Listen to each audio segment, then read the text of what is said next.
Hi there. How you doing on this wonderful snowy day?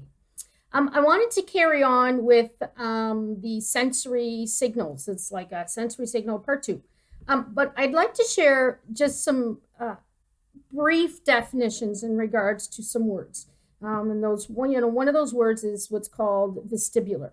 And vestibular can be defined as like movement and balance. There's a connection actually to the inner ear and movement and our body in space. Another one is looking at what's called proprioception.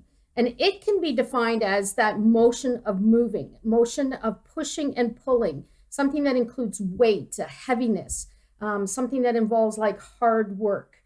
The other one is looking at what's called sensory integration. And that can be defined as simply as the brain is putting all of the sensory feedback that it's receiving from your body and putting it all together. Another word is called tactile. And that can be defined as a system that includes your skin, including the inside of your nose, your mouth, your ears, soft and firm touches, how pain is processed, temperatures that your body is receiving. So why am I sharing these words with you? And I want one of the reasons why I'm sharing these words with you is that it's really important when we're looking at how our body processes the sensory signals that it's receiving, and what does it do within our body and how we respond to those sensory signals. So let's look at a little bit of an example. And one of them can be avoiding certain textures. So have you ever had that your own personal avoidance when we're looking at avoiding certain textures that we don't like the feel of, like say sandpaper, or you don't like wearing your bare feet on carpets? So textures like blankets and rugs and sheets, stuffed animals even. Each of these involve different textures. And if your tactile defensiveness, which is the way in which your body responds to that actual sensation it's feeling when it touches that specific texture, it could even, you could be defensive. It could send you into a sensory overload. You may become obsessed about that. So maybe that particular feeling, like rubbing the end of a teddy bear's ear, is something that is very pleasing for you and calms you, then you're going to seek that out. If it's the feeling of like sandpaper and it's like, oh my God, I'm just going to avoid that because I really don't like the way in which it feels within my body. So it's sending those messages in regards to those textures and how your body is responding to that.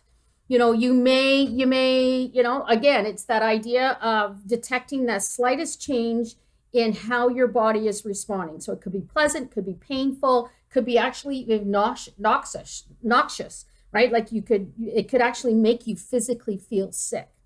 Another example could be like running away unexpectedly. There can be many reasons for this, right? So does your child, so some things to think about is that, does your child place their hands over their ears when they hear a lot of noises? Do you find that they will hide or become overly excited or aggressive when there's certain noises? Do they run away when there is something that is exciting ahead of them? Are they possibly in a state of fight and flight, right? That fear of escaping maybe demands that are being placed on them, and they're just automatically running because of that.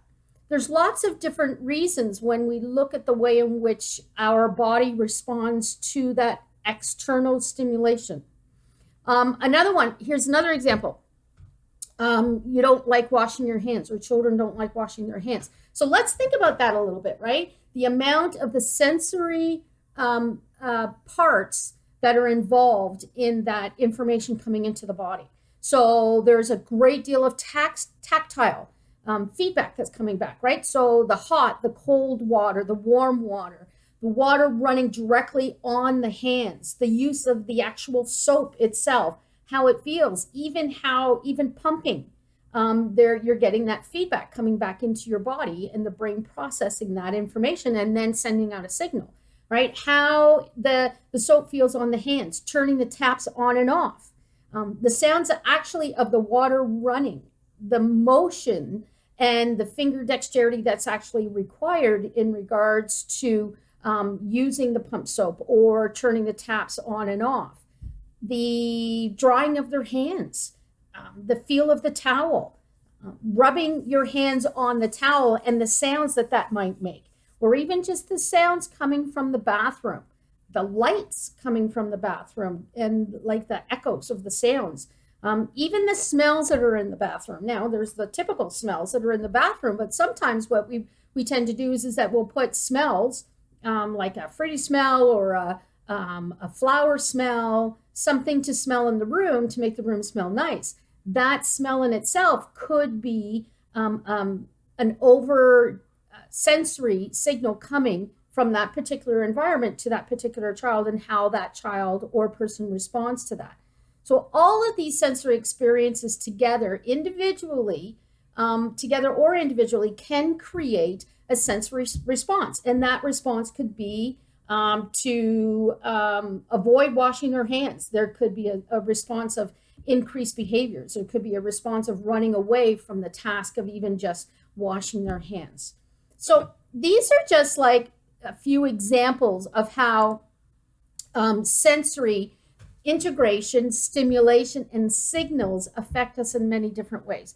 How the body responds or seeks out sensory feedback really affects the way in which we interact, avoid, seek out stimulation, or even avoid stimulation from our surrounding environments.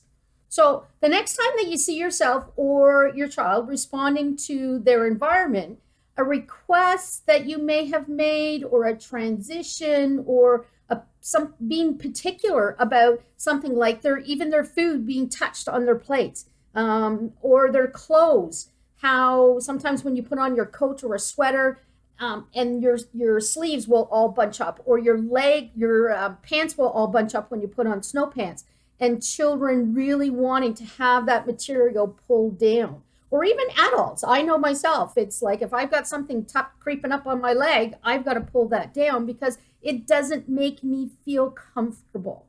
Another example is, about we're in boot season now, and depending on the type of socks that you wear, sometimes those socks will creep down and very often go underneath your feet. So it's that feeling of your sock actually falling down, but even how it bunches up on your feet, on your foot underneath, how that feels. So it's the sensory feedback that your body is receiving, those signals on how that feels, and your response to that. And your response could be, I got to whip my boots off and pull up my socks, right? So it's what we want to do is ask ourselves, what are those sensory signals that we ourselves or our children are avoiding? What are they seeking? And then, take that step in identifying the dysregulation, supporting the dysregulation that you're seeing through co-regulation. In other words, helping the person manage how they're feeling to eventually be able for them to self-regulate themselves. So that's a step process of looking at the dysregulation, which you're seeing a response to that sensory input, and supporting them through the co-regulation, how we can help support that particular person manage through this dysregulation so eventually they can self-regulate themselves. Okay, so I want to thank you for allowing me to take a moment of your time. I've attached a few links just in regards to OT, which is occupational therapy, and SLP, which is speech and language, and also some links to actually some community resources that are around. So if you have some questions about some sensory concerns that you may have with your particular child or even yourself, then seek out these resources, seek out these people to chat with, so they can help support you in many different ways. Even the school systems have, you can refer or ask for a referral for an OT assessment.